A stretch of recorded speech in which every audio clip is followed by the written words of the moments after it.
எல்லாருக்கும் good morning. நாங்கள் இந்த சேனலை புதுசாக ஓப்பன் பண்ணுறோம். இந்த சேனலில் நான் 9th சயின்ஸ் எடுப்பேன். இதில் இம்பார்ட்டண்ட் கொஷின்ஸ் 5 மார்க்ஸ், அப்புறம் நான் இந்த லெசனே ஃபுல்லாக எடுப்பேன். உங்களுக்கு வேறு ஏதாவது ஆரம்பிக்குன்னா கூட கீழே கமெண்ட் பாக்ஸில் சொல்லுங்கள். அந்த ஐடியாஸ் யூஸ் பண்ணி நான் இன்னும் பண்ணுறேன். மேக்ஸில் கூட ஏதாவது போடணுன்னா சொல்லுங்கள், நான் சம்ஸ் போட்டு காமிக்கிறேன் உங்களுக்கு. ஆனால் நான் இதில் மேஜராக எடுக்கிறது சயின்ஸ் எடுப்பேன். ஸோ நம்ம இன்னைக்கு ஃபர்ஸ்ட்டு 9th சயின்ஸ் பார்க்க போகிறோம். இன்னைக்கு ஃபர்ஸ்ட் லெசன் போல் நான் செகண்ட் லெசன் மோஷன் எடுக்க போகிறேன். மோஷன் இது ரொம்ப important lesson for 10th 11th and 12th. இந்த லெசன் ரொம்பவே இம்பார்ட்டண்ட். ஏன்னா 10th 11th 12th 11th பார்த்தீங்கன்னா இது ரொம்பவுமே உங்களுக்கு ரொம்ப யூஸ்ஃபுல்லாக இருக்கும். இப்போ நீங்கள் இந்த லெசனை படிச்சிங்கன்னா அப்புறம் அது அப்படியே கண்டினியூ ஆகும். ஸோ இப்போ நம்ம ஆரம்பிக்கலாம் அந்த லெசனை.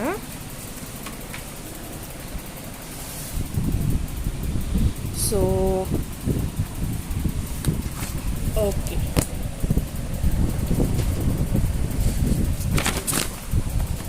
இப்போ டைப்ஸ் ஆஃப் மோஷன்னு பார்க்க போகிறோம். In physics motion can be classified as below. First, linear motion, circular motion, oscillatory motion and random motion. மொத்தம் 4 வகையான மோஷன் இருக்கு. என்ன motion? Linear motion, circular motion, oscillatory motion, random motion. First linear மோஷன்னா motion along a straight line, அதாவது motion straight லைன்ல போகுதுன்னு சொல்றாங்க. Motion straight லைன்ல போகுது.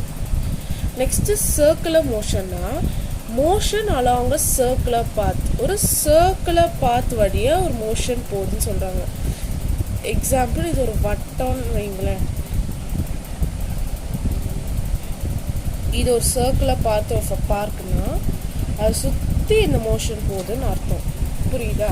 Next oscillatory motion, repetitive to and fro motion of an object at regular interval of time. அதாவது ரிப்பீட்டேட்டிவாக இருக்கும் இந்த ஆஸ்கிலேட்டரி மோஷன். ஒரு ரெகுலர், இப்போ ஒரு எக்ஸாம்பிள் ஒரு இன்டர்வல் எடுத்துக்கிறோம். ஒரு இன்டர்வல்னா ஒரு டைம் இன்டர்வல் நடுவில் எடுத்துக்கிறோம்னா அது நடுவில் திரும்பி திரும்பி திரும்பி திரும்பி ரிப்பீட் ஆகும். அதுதான் oscillatory motion. Random motion, motion of the object which does not fall in any of the above category. இந்த ரேண்டம் மோஷன்றது எந்த கேட்டகரியிலையும் வந்து மேலுக்கு எந்த கேட்டகரியிலையும் வந்து வராதுன்னு சொல்கிறாங்க. அதனால இது தேவைப்படாது. அப்போ ஆனால் இது எதுக்கோ படிச்சுக்கோங்க, இது வந்தால் வரும். ஸோ என்னென்ன மோஷனுக்கு ஃபர்ஸ்ட்லேருந்து பார்க்கலாமா? Linear motion, circular motion, oscillatory motion, random motion. Linear மோஷன்னா என்னது? Motion along a straight line. Next circular மோஷன்னா என்னது? Motion along a circular path. Oscillatory மோஷன்னா ரிப்பீட்டேட்டிவ், அதாவது ஒரு ரெகுலர் இன்டர்வல் எடுத்துக்கிறோன்னா அது ரொம்ப அது அந்த டைமில் ரிப்பீட் ஆகிட்டே இருக்கும். எக்ஸாம்பிளுக்கு நான் ஒரு டைம் எடுத்திருக்கேன், இப்போ ஒரு 60 செகண்ட்ஸ் எடுத்துக்கிறேன்னா அந்த ரெகுலர் ஒரு இன்டர்வல் எடுத்திருக்கேன்னா அது அந்த டைமில் ரிப்பீட் ஆகிட்டே இருக்கும். அதுதான் ரேண்டம் மோஷன்னா இது எந்த கேட்டகரியும் ஃபாலோ ஆகுது. ஓகே, நெக்ஸ்ட் நம்ம என்ன பார்க்க போகிறோம்னா, இவங்க வாங்க. இப்போ next uniform and non uniform motion பார்க்க போகிறோம். Uniform and non uniform motion. இப்போ நம்ம யூனிஃபார்ம் மோஷன் பார்க்க போகிறோம். இதில் ஃபஸ்ட்டு நம்ம ஒரு இப்போ எப்பவுமே பார்த்தீங்கன்னா ஃபிசிக்ஸில் எப்பவுமே ஒரு எக்ஸாம்பிள் வச்சு படிச்சிங்கன்னா அது உங்களுக்கு ரொம்ப புரியும். ஸோ இப்போ நம்ம பார்க்கலாம். கன்சிடர் அ கார். ஒரு கார் எடுத்துக்கிறாங்க. ஃபஸ்ட்டு அது வந்து ஃபர்ஸ்ட் விச் கவர் 60 கிலோமீட்டர் இந்த ஃபர்ஸ்ட் ஆர். ஃபஸ்ட்டு 60 கிலோமீட்டர், அதாவது 60 கிலோமீட்டர் ஃபஸ்ட்டு 1 ஹவரில் கவர் ஆகுது. நெக்ஸ்ட்டு அண்ட் 60 கிலோமீட்டர் இந்த செகண்ட் ஹவர், திரும்பி 2 ஹவர்ஸில் இன்னொரு 60 கிலோமீட்டர்ஸ் கவர் ஆகுது. அண்ட் another 60 கிலோமீட்டர் இந்த தேர்ட் ஹவர், திரும்பி இன்னொரு 60 கிலோமீட்டர் 3 ஹவர் கவர் ஆகுது. And so on. அப்படியே போயிட்டே இருக்கு. 4 hour 5 hour 60 கிலோமீட்டர் ஆனால் கவர் ஆகுது. இதுலேருந்து எனக்கு புரியுது, the car covers equal distance at equal interval of time அப்படின்னு சொல்ல வராங்க. இப்போ நான் என்ன சொன்னேன்னா, ஃபஸ்ட்டு 1 hourல 60 கிலோமீட்டர் கவர் ஆகுது சொன்னேன் அந்த காரு. திரும்பி 2 hourலையும் 60 கிலோமீட்டர் கவர் ஆச்சுன்னு சொன்னேன். திரும்பி 3 hourலையும் 60 கிலோமீட்டர் கவர் ஆச்சுன்னு சொன்னேன். ஸோ இவங்க இதில் என்ன சொல்கிறாங்கன்னா, அப்போ கார் கவர்ஸ், அப்போ நம்ம இதுலேருந்து என்ன பண்ணுறது, கார் வந்து கரெக்டாக ஒரு car covers equal distance at equal interval of time. Car வந்து டிஸ்டன்ஸும் ஈக்குவலாக கவர் பண்ணுது, அதே சமயம் டைமும் கரெக்டாக ஈக்குவலாக கவர் பண்ணுது அப்படின்னு சொல்கிறாங்க. ஸோ இதுலேருந்து நம்ம என்ன சொல்லலாம்னா, we can say that the motion of the car is uniform அப்படின்னு சொல்லலாம்.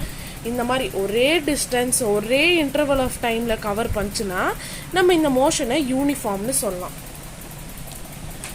நெக்ஸ்ட்டு நம்ம இப்போ வந்து டெஃபினிஷன் பார்க்கலாம். an object is said to be uniform. இது வந்து ஒரு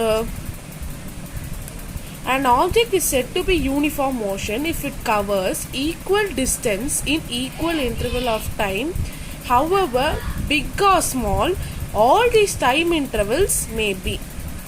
So object is said to be in uniform motion அப்படின்னு சொல்கிறாங்க.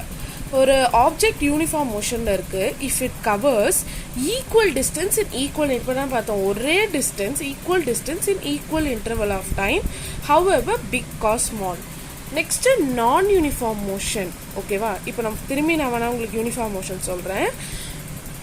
ஒரு கார் எடுத்துக்கோங்க, 60 கிலோமீட்டர் ஃபர்ஸ்ட் ஹவரில் கவர் பண்ணுது, திரும்பி 60 கிலோமீட்டர் செகண்ட் 2 ஹவர்லேயே கவர் பண்ணுது, திரும்பி ஒரு 60 கிலோமீட்டர் 3 ஹவர்லேயே கவர் பண்ணுது. அப்போ என்ன சொல்கிறாங்கன்னா, கார் வந்து ஈக்குவல் டிஸ்டன்ஸ் கவர் பண்ணுது in equal interval of time. அதுதான் இது.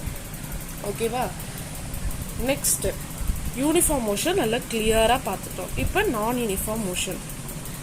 Now consider a bus starting from one stop. ஒரு பஸ்ஸு வந்து நம்ம இப்போ ஒரு ஸ்டாப்லேருந்து ஆரம்பிக்குது.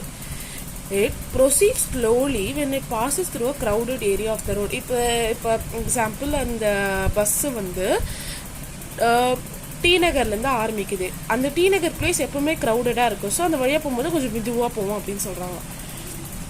Suppose it manages to travel nearly 100 meters in 50 minutes due to heavy traffic அப்படின்னு சொல்கிறாங்க. சப்போஸ் இப்போ அந்த பஸ்ஸு 5 நிமிஷத்தில் 100 மீட்டர் ட்ராவல் ஆயிடுச்சுன்னா, டியூ டு ஹெவி டிராஃபிக்லேயே 5 நிமிஷத்தில் 100 மீட்டர் கவர் ஆயிடுச்சுன்னா, and it is able to travel about 2 kilometers in 5 minutes.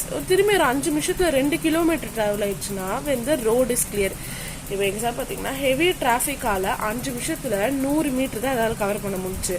ஆனால் அந்த ரோடு கிளியராக இருந்ததுன்னா அது 5 நிமிஷத்தில் 2 கிலோமீட்டர் கவர் பண்ணிடுதுன்னு சொல்கிறாங்க. நான் சொல்கிற லாஜிக் புரியுதா உங்களுக்கு? ஒன்றுமே இல்லைங்க. இப்போ வந்து அந்த பஸ்ஸு வந்து டி நகர் க்ரௌடட் ஏரியாவுக்கு போகுது, அதனால் அவங்க வந்து ஸ்லோவாக தான் போவோம். டி நகர்லேருந்து ஸ்டார்ட் பண்ணி அந்த ஏரியா ரொம்ப க்ரௌடடாக இருக்கிறதால அது ரொம்ப ஸ்லோவாக தான் போகும்னு சொல்ல வராங்க. ஸோ இப்போ சப்போஸ் அது 5 நிமிஷத்தில் 100 மீட்டர் கவர் ஆயிடுச்சுன்னா, டிராஃபிக்லேயே 100 மீட்டர் கவர் ஆயிடுச்சுன்னு சொல்ல வராங்க. அது ஞாபகம் வச்சுக்கோங்க. அப்புறம் 5 நிமிஷத்தில் 2 கிலோமீட்டர் ட்ராவல் ஆயிடுச்சுன்னா ரோடு கிளியராக இருக்கும் போது. ஸோ ரோடு கிளியராக இருக்கும் போது 5 நிமிஷத்தில் 2 கிலோமீட்டர் ட்ராவல் ஆயிடுச்சு. இதுவே டிராஃபிக்கில் இருக்கும்போது 5 நிமிஷத்தில் 100 மீட்டர் கிளியர் ஆயிடுச்சுன்னு சொல்கிறாங்க.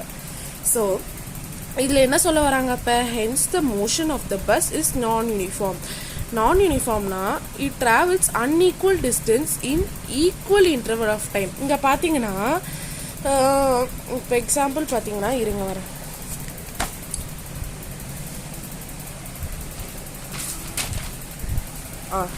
இப்போ அவங்க என்ன சொன்னாங்க?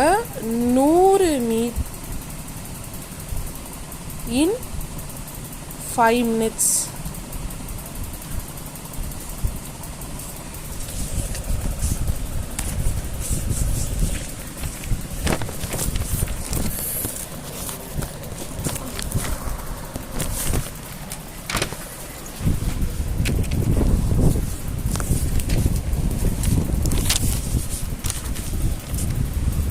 மீட்டர் இன் 5 minutesனா ஹெவி டிராஃபிக்னு சொன்னாங்க.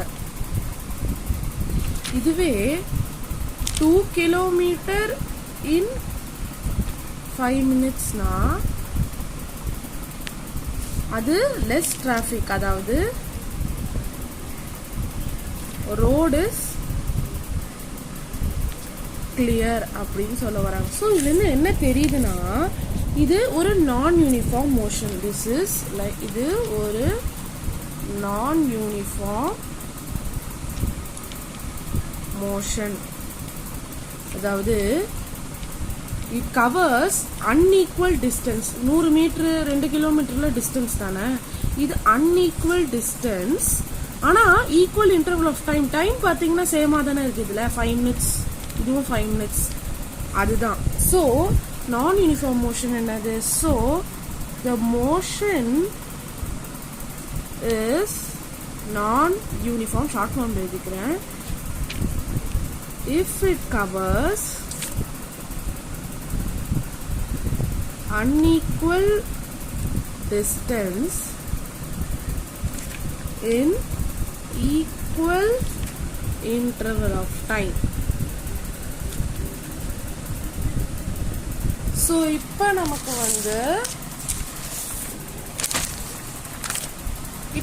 வந்து புரிஞ்சிருக்கும் நான் யூனிஃபார்ம் மோஷன்னா என்னதுன்னு. ஸோ இப்போ ஸ்கூலில் கேட்பாங்க வாட் இஸ் யூனிஃபார்ம் மோஷன்னா வெறும் இதை மட்டும் எழுதிடாதீங்க. இந்த எக்ஸாம்பிளையும் எழுதுனீங்கன்னா வைங்களேன், இதை மட்டும் எழுதுனா எப்படி சொல்றது, it covers equal distance in equal interval of time, அதை மட்டும் அப்படியே கவர் பண்ணி அப்படியே எழுதுறாதீங்க. 2 மார்க்ல 3 மார்க்ல கேட்பாங்க. ஸோ இது மட்டும் எழுதுனீங்கன்னா உங்களுக்கு மார்க் கம்மியாக தான் வரும். இதுவே உங்களுக்கு 6 இந்த எக்ஸாம்பிளையும் சேர்த்து எழுதுனீங்கன்னா உங்களுக்கு சம மார்க் வரும், நல்லா மார்க் வரும், ஃபுல் மார்க் கொடுப்பாங்க அப்படின்னு சொல்றாங்க.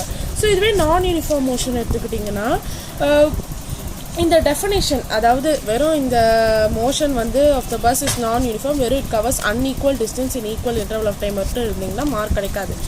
நீங்கள் இந்த எக்ஸாம்பிளையும் சேர்த்து எழுதிங்கன்னா உங்களுக்கு ஃபுல் மார்க்ஸ் நான் கண்டிப்பாக சொல்கிறேன், உங்களுக்கு ஃபுல் மார்க்ஸ் கொடுப்பாங்க. ஸோ இப்போ நான் நெக்ஸ்ட்டு ஸோ இங்கே அதே தான் கொடுத்துருக்காங்க. So thus an object is said to be non-uniform if it covers unequal distance in equal interval of time. உங்களுக்கு இப்போ நல்ல யூனிஃபார்ம் மோஷன் நான் யூனிஃபார்ம் மோஷன் கிளியராக புரிஞ்சிருக்கும் அப்படின்னு சொல்கிறாங்க. ஸோ இப்போ நம்ம அடுத்த வீடியோவில் டிஸ்டன்ஸ் அண்ட் டிஸ்பிளேஸ்மெண்ட் பற்றி பார்க்க போகிறோம். இப்போதைக்கு இந்த வீடியோவை நான் முடிச்சுக்கிறேன். உங்களுக்கு இப்போ மேக்ஸில் ஏதாவது டவுட்டு, இதில் இம்பார்ட்டன்ட் கொஷின்ஸ் நான் சொல்ல மறந்துட்டேன். இதில் பார்த்தீங்கன்னா டைப்ஸ் ஆஃப் மோஷன் இது எல்லாமே படிச்சுக்கோங்க. இது கண்டிப்பாக 3 மார்க்கில் 2 மார்க்கில் உங்களுக்கு கேட்க வாய்ப்பு இருக்குது. யூனிஃபார்ம் அண்ட் நான் யூனிஃபார்ம் மோஷனில் யூனிஃபார்ம் மோஷன் வித் எக்ஸாம்பிள் எழுதுங்க, நான் யூனிஃபார்ம் மோஷனும் வித் எக்ஸாம்பிள் எழுதுங்க. ஸோ இதாவது ஒரு டெஃபினிஷன். இதுவும் 2 மார்க்கில் 3 மார்க்கில் கேட்க உங்களுக்கு வாய்ப்பு இருக்குது.